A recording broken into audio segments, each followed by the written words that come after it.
in listen-only mode.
Good evening, everyone.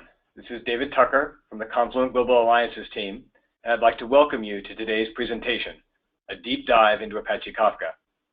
First, some basic logistics. This presentation is being recorded, and a copy of the recording, along with the slides, will be made available later this week. You'll receive an email with all the details. We'll do our best to leave time for questions at the end of the session. Feel free, of course, to have your questions and type them into the webinar's question window at any time. When possible, we'll answer those questions during the talk, and regardless, we'll follow up with you later if necessary. Now, I'd like to introduce today's presenter, Jun Rao. Jun is Vice President of the Apache Project Committee for Kafka and co-founder of Confluent. He has been involved with Kafka from its inception at LinkedIn. Jun, the mic is yours. Thanks, Dave, for the introduction. Welcome, everyone. Today, I'm going to talk about just a little bit deep dive into Apache Kafka. So if you are new to Kafka, you may want to know a little bit of the statistics. Kafka is actually used pretty extensively across the industry. Our statistics show that Kafka is used by more than 35% of Fortune 500 companies. Kafka is used in 9 out of the top 10 telecommunication companies, 8 out of the top 10 banks, 6 out of the top 10 retailers. So you can see the usage is pretty broad across industry. If you missed the first talk of our online series, Jay Krabs, one of the co-creators of Apache Kafka, CEO and co-founder of Confluent, talk about what is Apache Kafka. So at the heart of it, Apache Kafka is really a streaming platform. It has two main components. The first part is the storage part.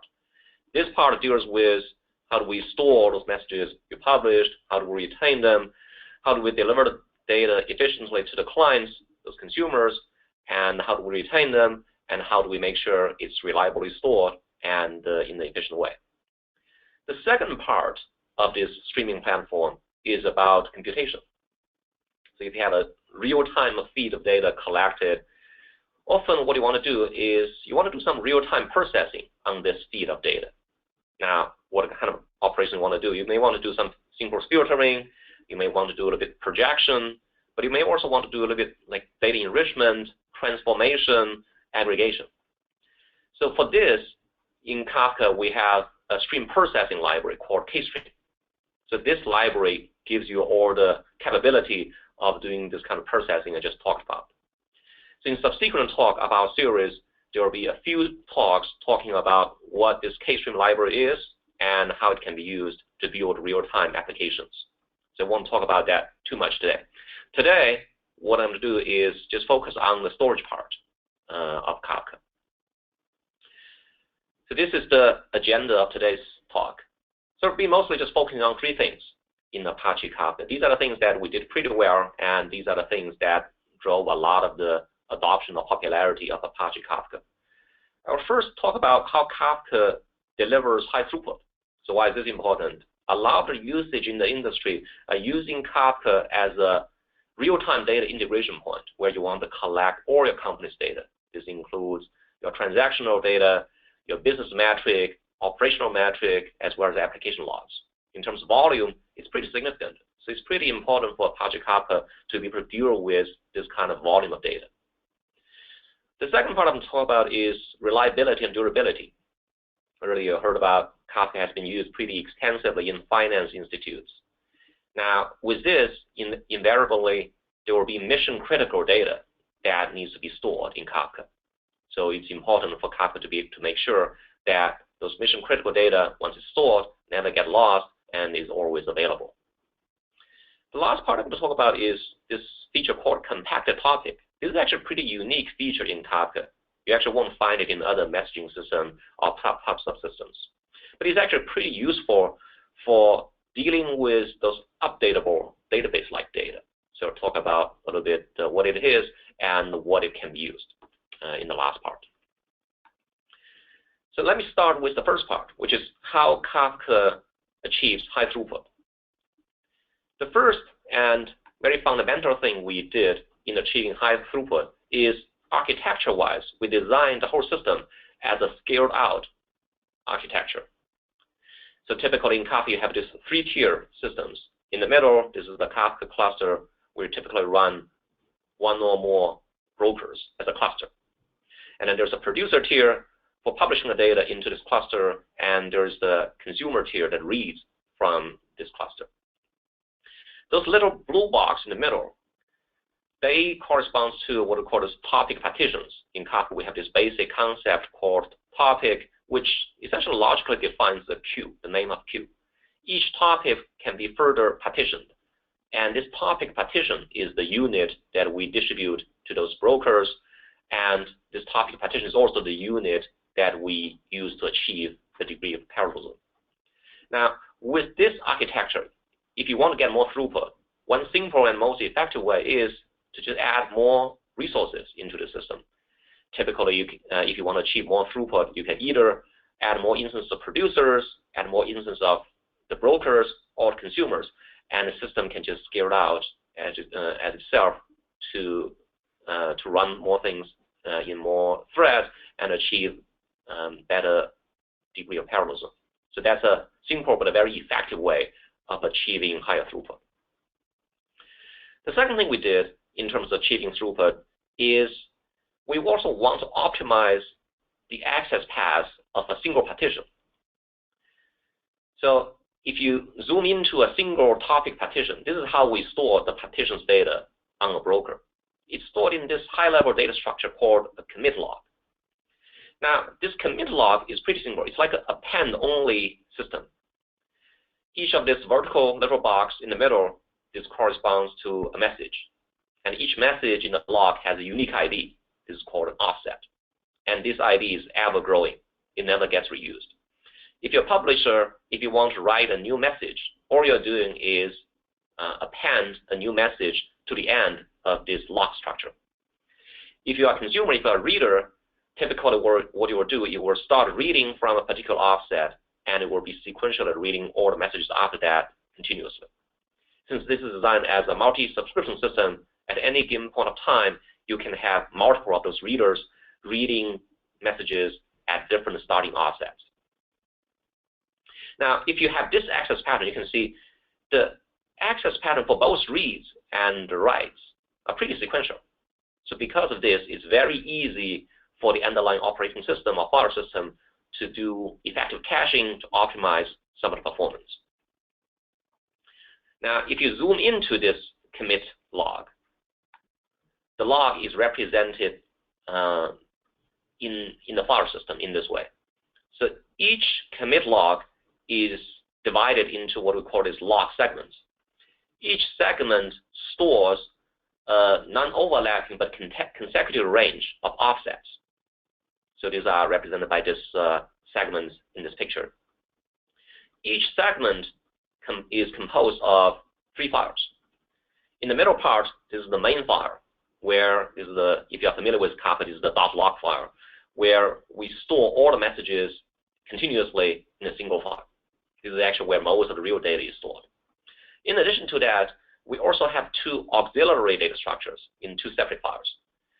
The one on the top is called an offset index. This is an index that translates from an logical offset of the message to a physical position in this main .log file. Typically, the offset index is a lot smaller than the main data file, so typically it can be cached in memory. So with this, to serve a consumer request, we can efficiently use this index to zoom into the log segment to find the bytes corresponding to messages the user requested for.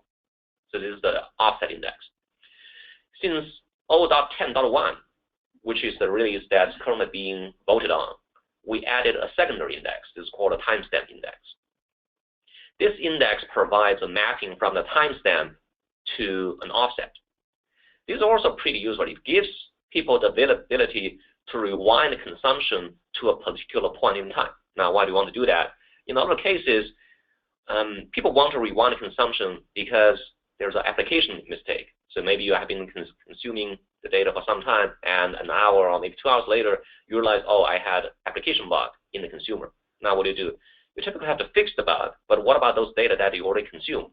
So having this mapping from a timestamp to offset index gives you the ability to rewind consumption back to an hour or 2 hours ago, so you can rerun all the messages with the fixed logic. So it's also pretty useful logic.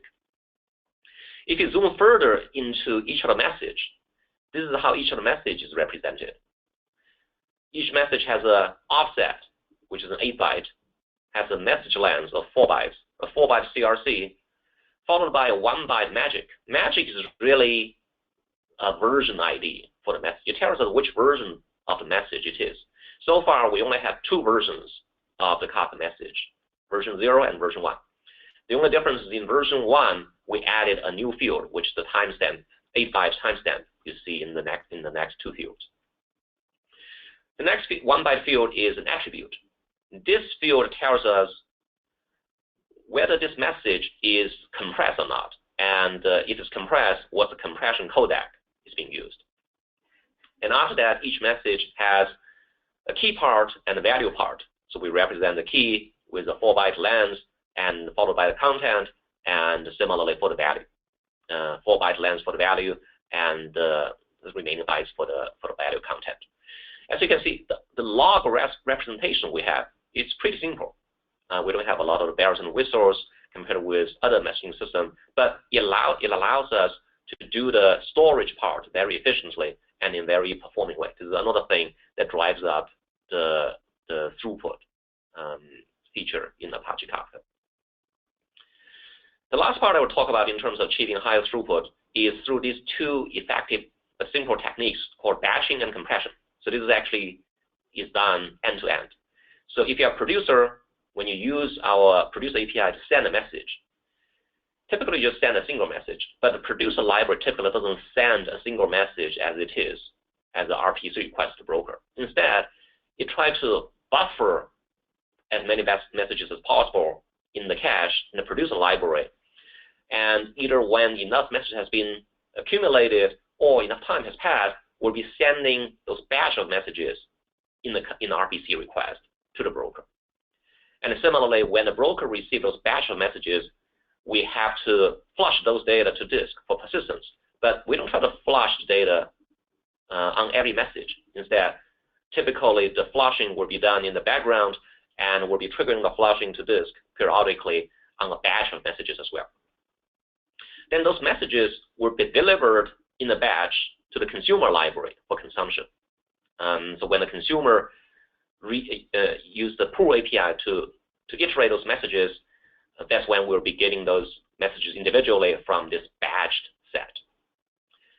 Another complementary technique associated with batching is compression.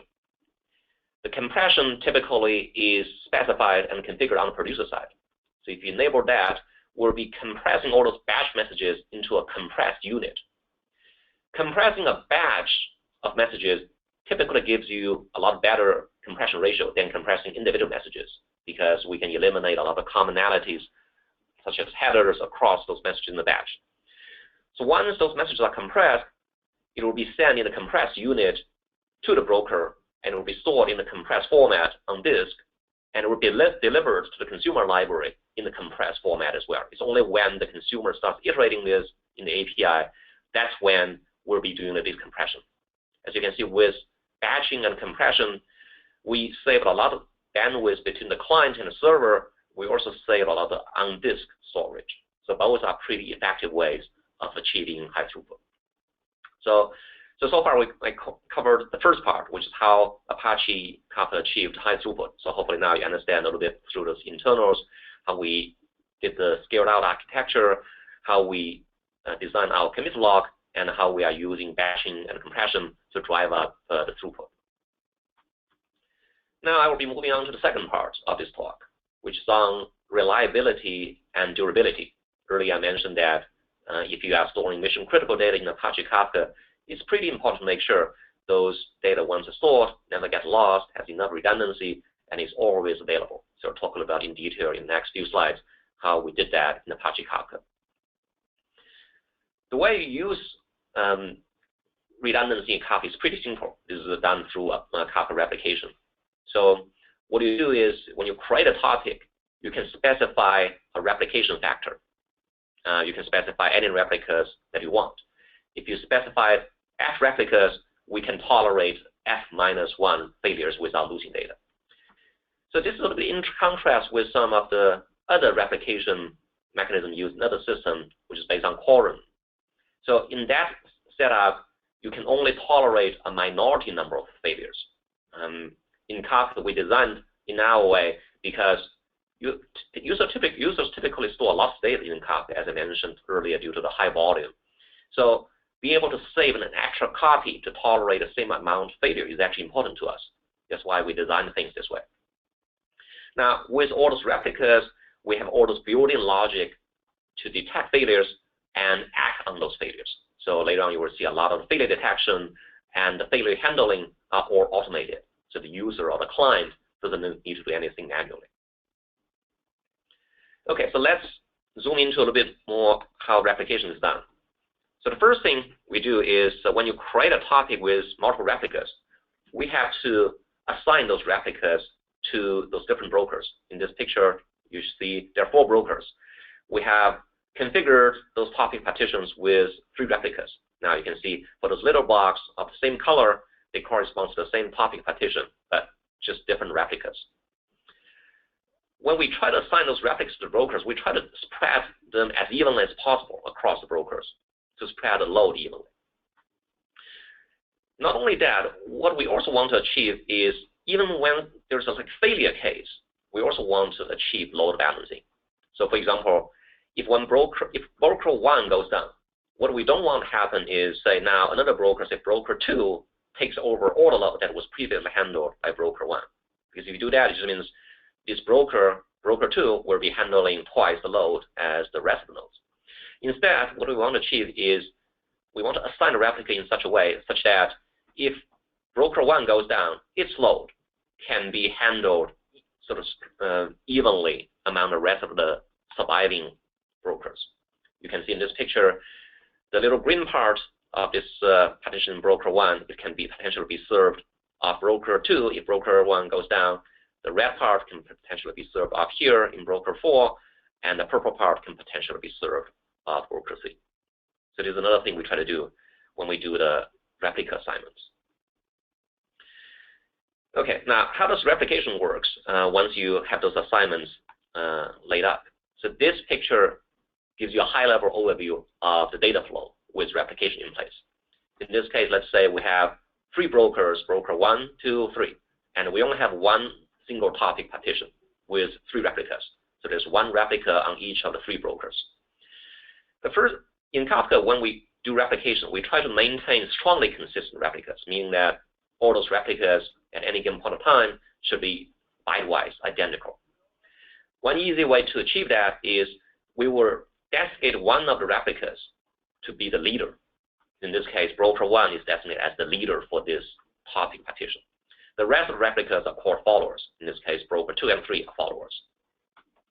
For the producer to publish a message, the producer first has to find the leader broker, and after they can send the message to the leader. If the producer sends a message to the follower, the message will be rejected. Now, once the leader receives a message from the producer, it will determine the ordering of those incoming messages, and it will write those data in that order into its local commit log.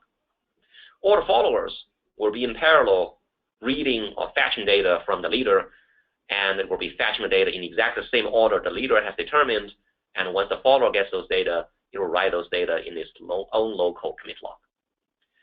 The leader waits for all those followers to have received a message before it declares those messages as committed. And only those committed messages will be exposed to the consumer for consumption. Now, from the producer's perspective, the producer can choose to receive an acknowledgement when it publishes message. By default, the producer uses the x=1 mode, which is just waiting for the leader. What this means is the producer can get an acknowledgement as soon as the leader has received a message and written its data to its local log. Doesn't have to wait for the follower. In this setup, the benefit is the latency is relatively low. You only have to wait for one round of RPC between the client and server.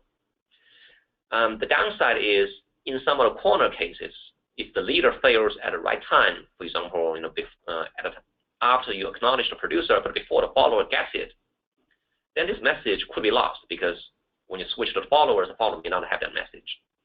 Now, if you want to guarantee all the acknowledged messages are never lost, you can use the stronger ACK mode, which is ACK=all. In this case, the producer will only get an acknowledgement when the messages are committed. In this case, we make sure the messages are present in all the followers. So if you have a leader failure in this case, we can switch to other followers, and since those messages are already in the followers, we make sure those messages will not be lost. The only downside with this now, you do have to wait a bit longer for the message to be propagated to the followers before the producer can get acknowledged. Now, for the consumer, similar to the producer, the consumer has to go to the leader to read all the messages, and only those committed messages will be viewable by the consumers. Now, if you look at this data flow, right, you may notice that the leader broker actually has a little bit more load than the follower replicas, because the leader has to take the incoming producer traffic, the follower traffic, as well as the consumer traffic. It definitely does more work than the follower. So now how do we achieve the balancing across the brokers? The way we do that is to do this across different partitions. In a typical setup in the Kafka cluster, you will have lots of topic partitions in your whole cluster. So what we'll try to do is we try to assign the leader of those different partitions to different brokers as evenly as possible. So if you do that, then even though on a single partition, maybe one of the broker has more load, but if you have enough partitions, then the whole cluster can still balance out as long as you spread leaders evenly across the brokers. So that's how we achieve cluster level load balancing.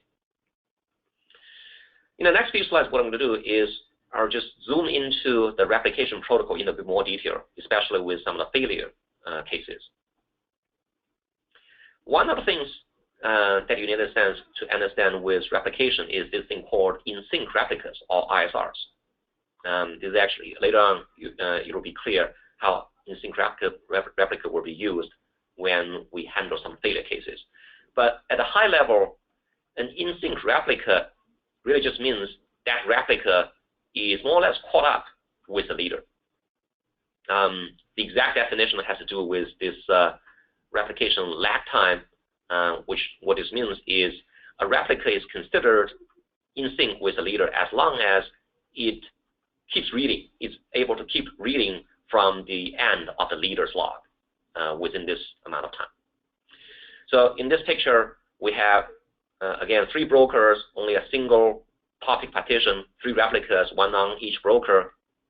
Every broker is healthy, then they are all in sync. Initially, the in sync replica set will be including all the 3 brokers.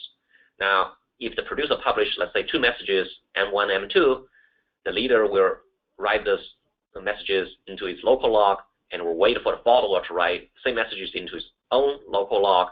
And after that, those messages will be considered as committed, and it will be moving the pointer of the last message, pointing to the last message that's being committed. In this case, it will be pointing to M2. So this is the normal path when the producer sends a message and how the leader commits a message. Now, let's talk about some of failure cases. In this case, let's say a follower broker fails. In this case, let's say broker 3 for some reason failed, and it can't, of course, keep up with the leader. So intuitively, when this happens, you know this third replica can no longer be in sync with the leader. So intuitively, what we have to do is we have to take it out of this in sync replica set. So that's what we'll do in dealing with follower failure. We'll be shrinking the in sync replica set from 3 replicas to 2. Now, if the producer publishes 2 more messages, let's say M3 and M4, we'll be able to commit, the leader will be able to commit these 2 new messages with just 2 replicas. So, because the third replica is down. So now realize that we are in this under-replicated mode, right? We don't have all the replicas up and running, but at least since we have redundancy, we allow the producer to continue to publish the messages, and we can deliver the same message to the consumers. So that's the whole purpose of having redundancy. Now, what happens when broker 3 comes back? If the broker 3 comes back, the first thing it has to do is to find out who is the current leader of the topic partitions it has. In this case, we realize broker 1 is the leader of this topic partition. So it has to start catching up of all the missing data. So in this case, it starts catching up, it caught up on the first message M3, but not on the last message M4 yet. So as you notice that as this follower, broker 3, is in this catching up mode, we are not expanding the in-sync replica set yet, because in this case, broker 3 is not fully caught up yet. So the in-sync replica set is still just the first 2 brokers, 1 and 2. Now let's talk about a different failure case. Let's say what happens if the leader fails. Okay, if the leader fails, if the broker 1 fails, one important thing we have to do is to figure out who should be the new leader. Now we have 2 replicas that are alive, right? Broker 2 and broker 3 are both alive. Now who should be the new leader? Now intuitively, you would think broker 3 should not be the new leader, right? Because broker 3 is still in this catching up mode and is actually missing one of the previously committed message, which is M4. So if we pick broker 3 as the new leader, we'll be missing that message. So there will be a data loss. So we really want broker 2 to be the new leader. Now, how do we know that for sure? So this is actually where this in-sync replica set, or ISR, comes into handy. Because through the protocol, what we guaranteed is all the replicas in this ISR set is guaranteed to have all the previously committed messages. So by selecting the new leader from this in-sync replica set, we guaranteed we won't be losing any of the previous messages. In this case, since broker 2 is the only remaining live replica in ISR when the previous leader failed, so we should only be able to select broker 2 as the new leader. So we'll do that. Now, broker 2 is the new leader and is also the only replica that's in sync because broker 3 is not fully caught up yet. Now, broker 3 is making progress, is catching up some new data. Around the same time, the producer can publish new message. Let's say publish a new message M5, and the follower also catches up on that. Eventually, when broker 3 fully caught up with the leader, which is on broker 2, it will be added back to the in-sync replica set. So now you can see on the server side, we are maintaining this in-sync replica set sort of dynamically as the replicas come and go, and we'll try to reflect it as a state when the followers catches up or the follower starts falling behind. So this all happens automatically Another thing that I want to talk about is dealing with some of the corner case status. This is what we call unclean leader election. So suppose you were in this state, right? You are in this state where you have two replicas in broker 2 and 3. They are up and running. They are in sync. They're fully caught up. And broker 1 is down. Now, let's say at some point, all of a sudden, two things happened. The first thing is you lost both broker 2 and 3 at the same time. Both replicas are down. Then a little later, broker 1 comes back. So this is the situation that we're showing in this picture. Now the question is, when this happens, should you pick broker 1 as the new leader for this topic partition? So if you pick this one as the new leader, obviously one of the impact is, since this replica doesn't have one of the previous committed message, which is M5, so we'll have data loss. So this is what we call unclean leader election, because normally what we'll do is we'll try to select a leader from one of the in-sync replica set. But in this case, we can't do that because both the in-sync replicas are down. So we have to make a choice. So by default, in Kafka, we allow this, what we call this unclean leader election. So meaning that if we have no choice, we will be selecting a live replica, even though it's not in sync as a new leader. So by default, we actually will pick broker 1 as new leader. So the benefit is this allows high availability. Once you set a new leader, you can start publishing and reading from this topic partition. But the downside is now there is actually data loss. If you don't want this behavior, if you say, oh, I'd rather prefer to wait until one of those in-sync replicas to come back, and so that I don't lose data, you can choose to disable unclean leader election, and you can do that at a topic level. If you do that, even though broker 1 is live, we'll not be making it a leader, instead we'll wait. So you get a benefit that you won't lose any messages. You just, before one of those in-sync replicas comes back, you won't be able to read and write to this topic partition. So this is a choice that you can make. The last thing I want to talk about in terms of replicas is this thing called guaranteed replicas. Now, suppose you are in this situation where you only have one replica that's alive, which is on broker 2, and it's the only replica that's in sync, and of course, it's the leader replica. Now, if you the producer publish another message, let's say match M6, normally we will allow the broker to take this message just to write it and commit it on a single replica.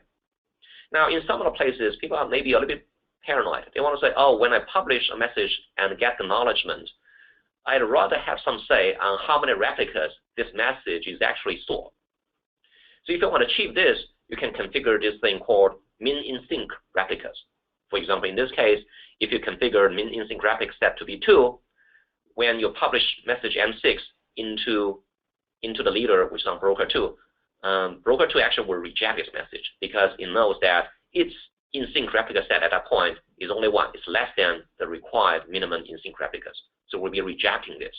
But the benefit is if the producer does get a successful acknowledgement with a min in sync replica set, we guarantee that the message is stored in at least this number of replicas that is specified. To put this all together, let's say if you have truly like mission critical data, right? You want to make sure you can always publish messages successfully, and you want to make sure they never get lost once it's acknowledged. These are some of the typical settings you will do. What you will do is you will be disabling the unclean leader action, as I mentioned a bit earlier. You will typically set replication factor to be 3 or potentially a bit more, and then you can require a minimum in sync replicas to be 2 or a little bit more based on your setting. And it will be setting the producer X to be all, which means the producer will wait for the message to be fully committed before it gets an acknowledgement. So this is a recommendation for some mission critical scenario. The last thing I want to talk about in replication is how do we do failure detection and the flow control. So in some of the earlier slides, you realize that when there are broker failures, we'll be triggering the leader election. The question is, who is detecting that and who is doing the leader election? This is actually all done through a concept called controller. So in the typical Kafka cluster, one of the brokers is special. This is called controller. So in this case, in this 4-broker cluster, broker 1 is designated as a controller. The controller has a bit embedded logic in the broker. So what it does is it monitors the liveness of each of the other brokers. So in this case, if broker 4 happens to fail, the controller will detect that and it will act on that by moving the leaders to other remaining brokers. And once it made that decision, it will communicate that information about the new leaders and the new in-sync replicas to the other brokers. So this is roughly at a high level how we do the failure detection and do the control flow. Now you may ask the question that the controller can fail, right? Because if broker 1 fails, what happens to the controller? So we have this logic for automatically electing the new controller in case the original controller fails. So there's a bit of controller election logic in every broker that handles the controller failure. With this, I hopefully have a little better understanding how Kafka replication works and how we can use that to provide sort of higher degree of durability and availability, especially for some mission-critical data. The next thing, or the last thing I want to talk about today is this thing called compacted topic. So what is a compacted topic? So to do that, I'll just describe essentially how lock compacted compaction works. So in this picture, what you see on the top is a commit log with a bunch of messages. Each of this little vertical bar corresponds to a message. Each message has an offset, has a key, has a value. As you can see in this log, some of the messages, they have the same key. Right? Because for example, for key 1, it's being used in message at offset 0, offset 2, as well as offset 3. So if you configure the topic with compaction, after a round of compaction, what's going to happen is this topic will only be retaining those messages whose key is the last message. So we'll be removing duplicate keys and only preserving the key that's last in the log. So as you can see in this case, after compaction, all those 3 messages who had a key on key 1, both the message at offset 0 and 2 are both eliminated because there is a subsequent message at offset 3 that's also having key 1. So we'll be only preserving the last message with a given key. So this is essentially what lock compaction does. Now, why is lock compaction useful? So this is actually used pretty broadly. I'll just walk you through a particular example.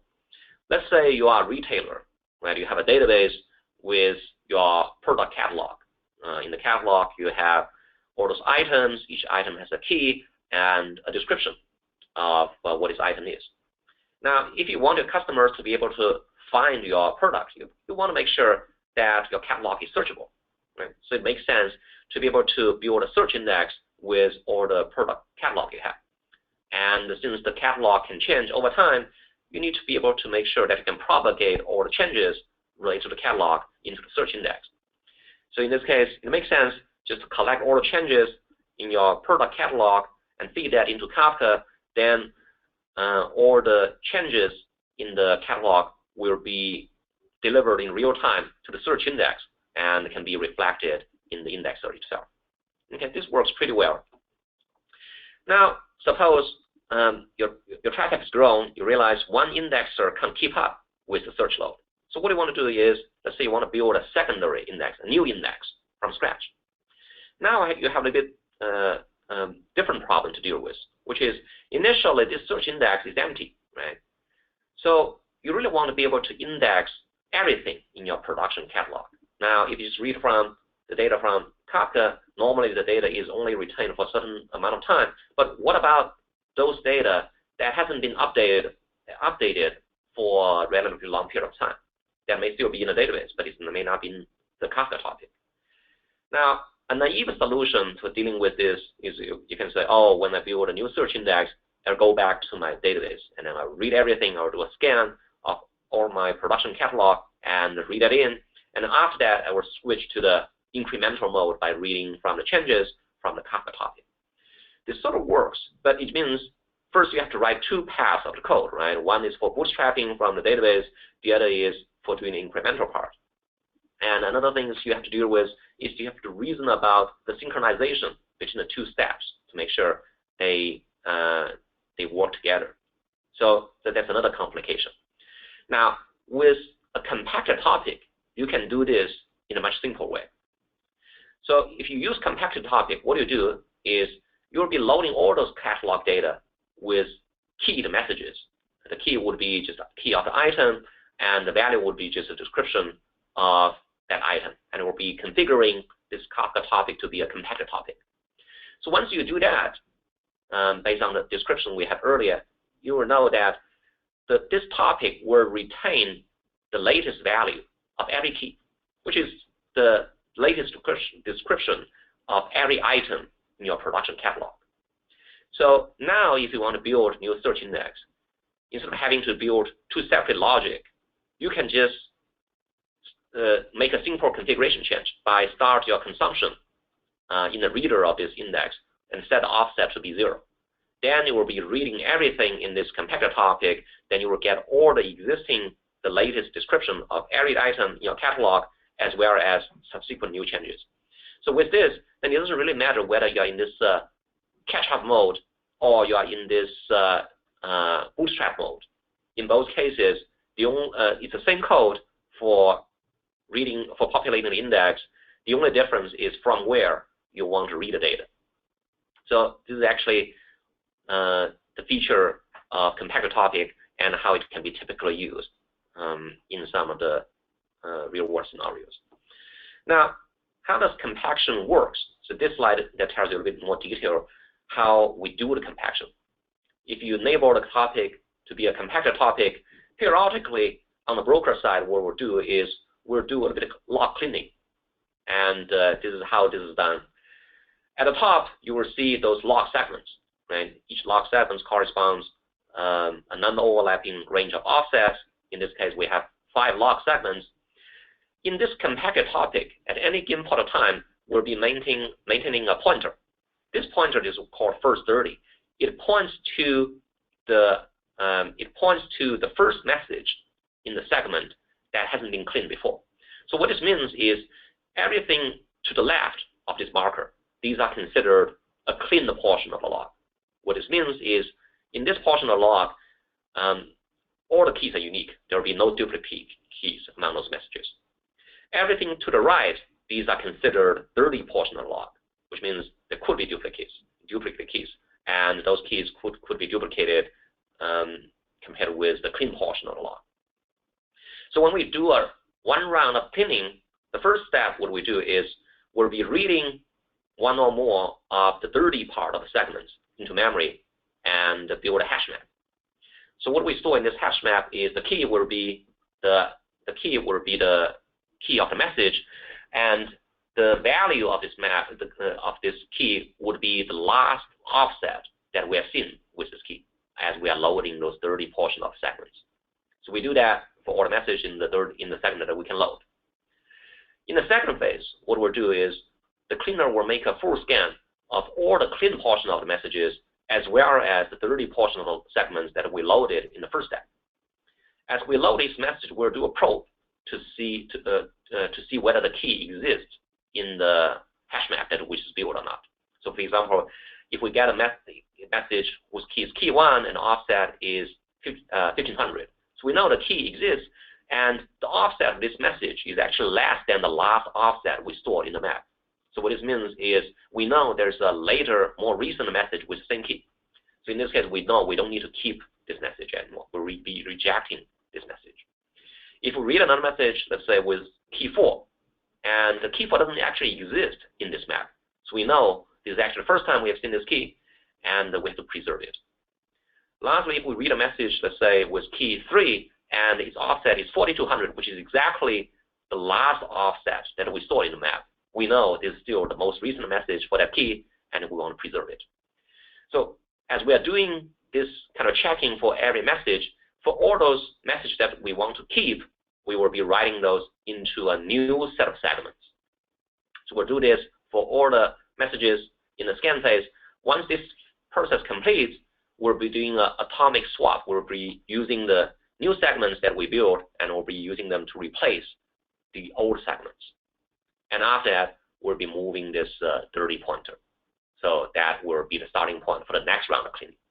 This is a bit roughly how the cleaning works. Now, how often is the cleaning triggered?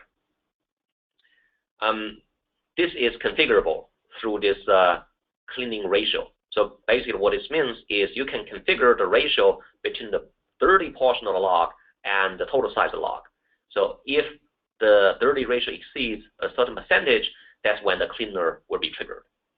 The second thing you may notice is the cleaning process can be a little bit I/O intensive because it actually has to read a bunch of segments, right, for building the map and for doing the cleaning.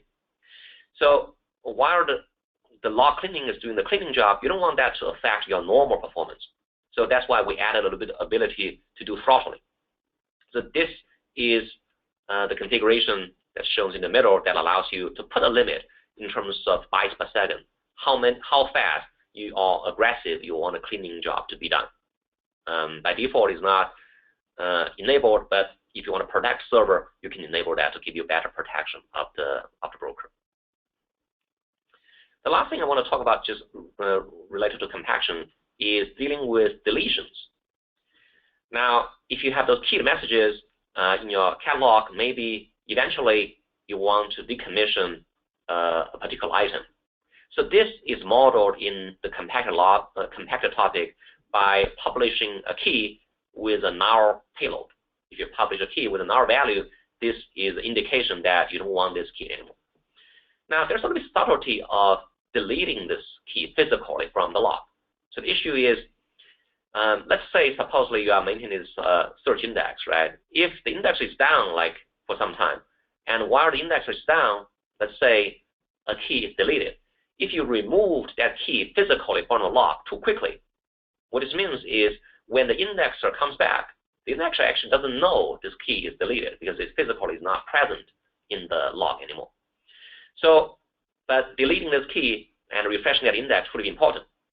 So what we do in this case, we allow people to set up this configuration, which is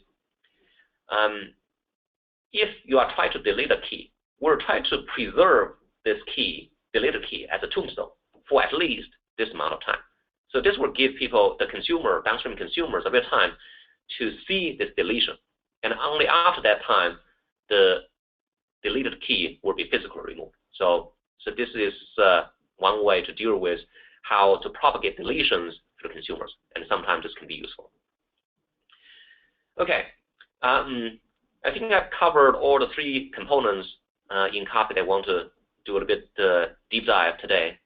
And hopefully at this point, you'll understand that Kafka is really designed as a stream-oriented data platform.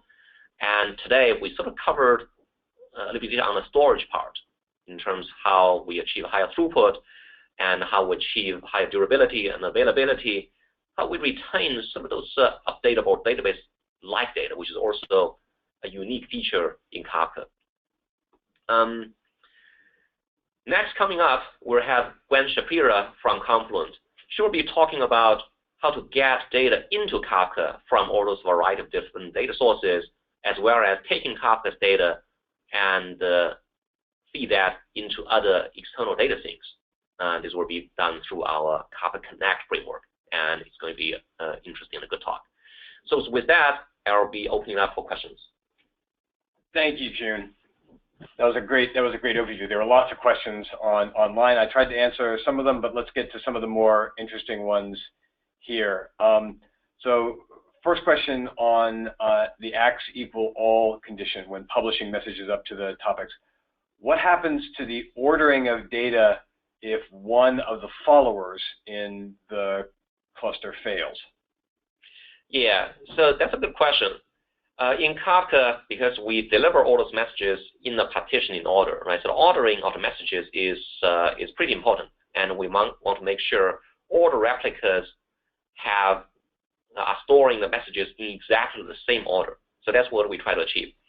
So the way we guarantee the ordering is the leader, when it writes log, is the one that determines what's the order of those messages should be stored in the commit log. And all the followers, they pretty much act a little bit like a regular consumer. They will keep reading from the leader from the last message that it's seen, and it will be reading the messages in exactly the same order the leader has stored them in its local commit log. And those messages will be written in that order into the followers log. So if the follower fails, then it comes back, it knows what's the last offset it has seen, and it will be using that to start fetching from the current leader, and it will be getting all the subsequent data in that order. So that's how we achieve the ordering. So in general, all the replicas will have all the messages in exactly the same order.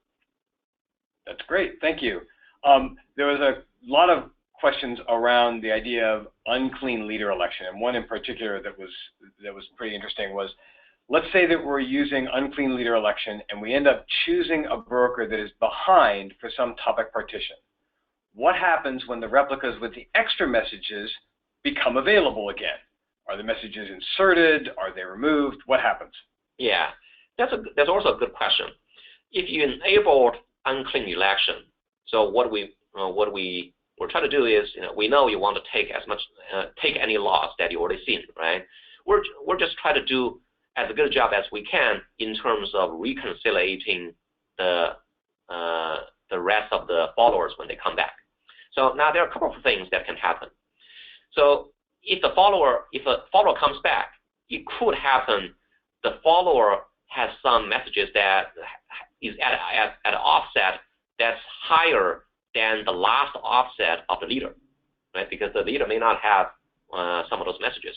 In this case, what a follower will do, it will be truncate its local log up to the leader's last offset, and it will try to get all the new messages since then. So this is one case. In this case, the follower will actually truncate a little bit its data. Now, it can also happen that the new leader has taken some new messages, and when the follower comes back, its offset is actually within the limit of the leader. But the messages the follower has, especially those messages towards the end of the log, may not be actually the same as some of the new messages that's stored in the leader's log. In this case, we don't try to fix those. So there will be, if you allowed unclean election for a portion of the log, there could be a little bit inconsistency in messages across those replicas. But for all the new messages that's published after that point, they will be consistent and identical across replicas. Okay, thank you. Another question about leader election that was sort of a important part of the talk, and I think it got a lot of interest from everybody. How does Kafka detect and recover when the leader fails?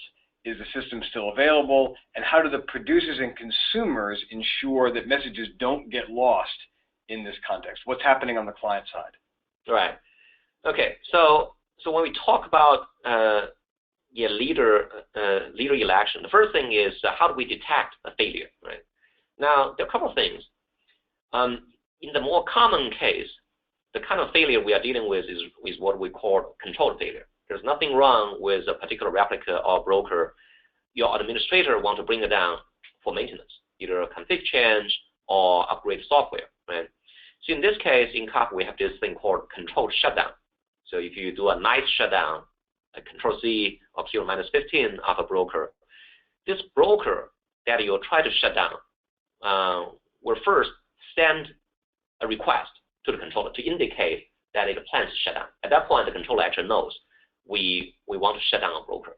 So when this happens, what the controller will do is will try to move the leader that is currently on this broker that you plan to shut down, and will be moving this one at a time.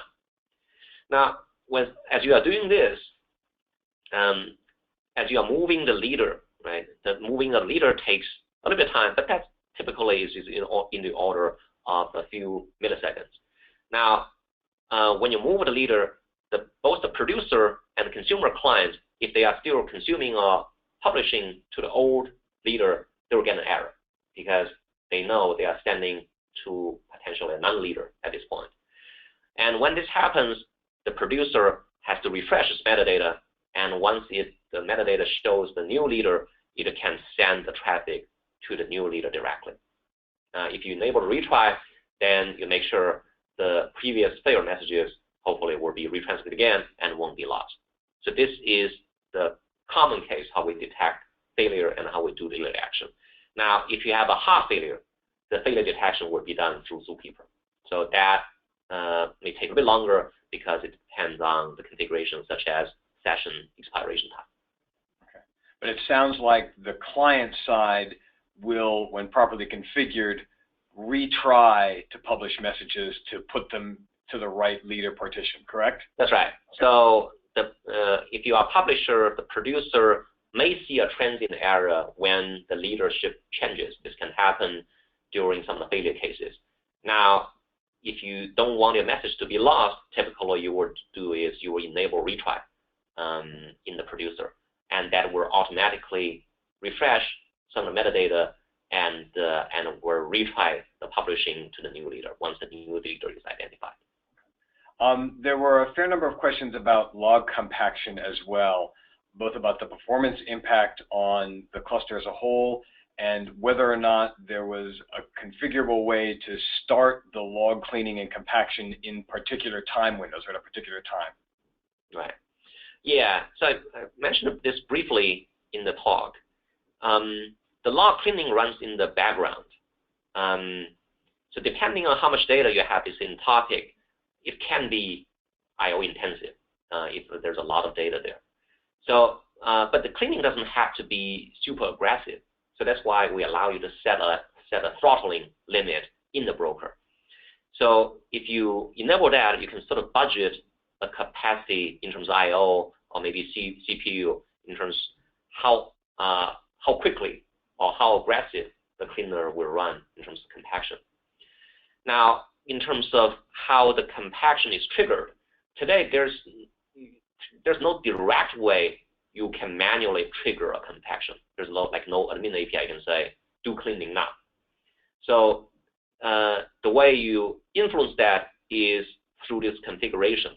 So basically the configuration says you can set up a threshold comparing the dirty portion of the data, the fraction of the dirty data in the whole log. If the dirty portion is exceeded the ratio that you set, that's when we'll be triggering the cleaning. We did that just because, as you may have noticed, that the cleaning can be a little bit expensive because we have to read a lot of existing data. So we don't want necessarily the cleaning to happen too frequently because you just end up doing a lot of redundant work. So by sort of configuring the portion of the dirty ratio that you allowed in the log, sort of gives you like a good balance of removing the duplicates versus the overhead you have to pay to removing those duplicates. Okay, I think we have time for one more question, and there's one here on the concept of overhead from the client side, and that is if within a single JVM instance, what's the overhead of having multiple consumer instances per topic, right? So multiple threads per topic versus one consumer listening to multiple topics, right? What's the bandwidth or what's sort of the best practices around performance to get the most out of client-side performance from your Kafka cluster? Yeah. Okay. So so I think on the consumer side, you can run, for example, a single consumer instance on multiple topics. You can also run multiple consumer instances, each consuming its own topic. Right? So the trade-off there is if you do the former, which is a single consumer subscribe to multiple topics, we'll try to do a little bit batching as much as possible.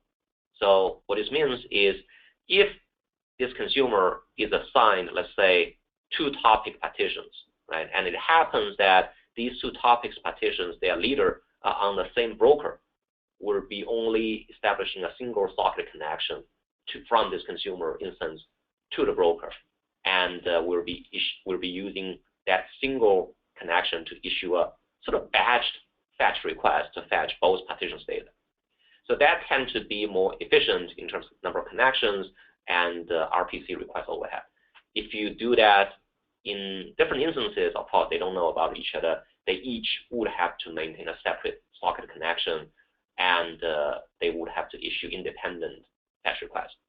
Now, that being said, in the broker actually is designed to be able to handle lots of concurrent connections. In some of the production systems we have seen in the order of tens of thousands of connections connecting to a broker at any given point of time. Of course, they don't necessarily always be issuing requests at the same time, but in terms of connections, a typical broker can handle lots of connections. Okay. So it sounds like from the server side, the brokers can handle just about anything you can throw at them, and the client side, you can do a little bit of tuning depending upon. That's right. That's right. If you can do a bit consolidating on the consumer, it potentially helps reducing the number of request rates to the broker, which essentially just means the server will not be too overwhelmed, and useful. More consumers could be special. That's right. That's right. Thank you very much, Jun. That's it for today's talk. As I said at the beginning, we will be sending out an email with details on the recording, the slides, and getting back to the questions that we didn't have time for in the course of the day. As always, please do reach out to us here at Confluent if you have more detailed questions that we can help you with. Have a great rest of your day. Thank you, everyone.